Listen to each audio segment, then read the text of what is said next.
did nothing wrong. Yeah, we did. We were supposed to fight for people who couldn't fight for themselves. By the way, just something else kicked in here. You can go a couple of minutes over the hour, right? Definitely. Okay. The law of first reference. Yes. Woo. Oh, Rich is looking at me. Do you know what we're talking about? Because I do remember as a young child hearing somebody make reference to the law of first reference, and he used it, and you basically said, that's not actually a hermeneutical law at all, which is true. I mean, no serious scholarly work on hermeneutics anywhere says that when a word in the Bible appears for the first time, how it's used there is how it's going to be used through the rest of the Bible. I mean, that you won't find that in any meaningful hermeneutics text. And so, Brother White, that's a little confusing. Help us understand. No serious scholarly work on hermeneutics? I'm going to play a clip. Listen carefully to Brother White's own dialogue during this debate. As to other things outside of Scripture as being God-breathed. Well, theopneustos is a hapax legomena, right? Correct. Yeah, it's only used one time. So you are making a... You heard what he just said. Theopneustos is a hapax legomena.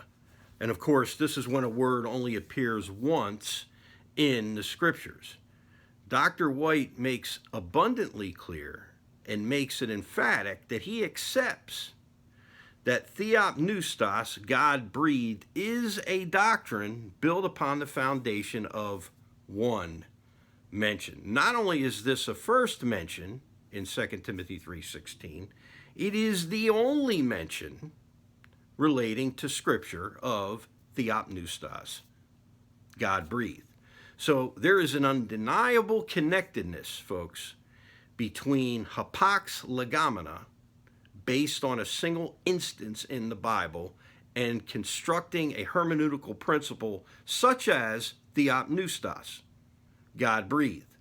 All hermeneutics associated with theopneustos are solely reliant upon only one appearance or one mention in Scripture. This is referred to by Christian theologians as the law first mention, related to something that's only mentioned once as well. This has been known for centuries by the rabbis, as we've stated in a previous video, as binyan av mikatav echad, literally building a father or a family based on one word or one set of terms or one concept found in the Bible. It implies a first occurrence or the only occurrence of a word, phrase, or statement in the Scriptures. Thus, a concept found in one passage, either as a standalone idea or as the first mention of the idea, can dovetail into multiple other parallel passages, and a hermeneutics can be constructed thereby. It is a form of an inducted method of proof. There's no question about that, meaning we infer a general principle based on a particular instance. For instance, Genesis chapter 3, thy seed, or what some will say, the seed of the woman. A first mention, which of course is abundantly thematic throughout the whole of the Scriptures. For example, Abraham to David to Yeshua, the son of David, of the line of Yehuda, the line of Judah, all the way through the prophets to Revelation chapter 12, where we have Israel, and then a man-child is born out of Israel, and of course the chosen vessel was Mary. Another example would be Genesis chapter 6, verse 18, where God makes a what, folks, with Noah? A covenant, right? A berit.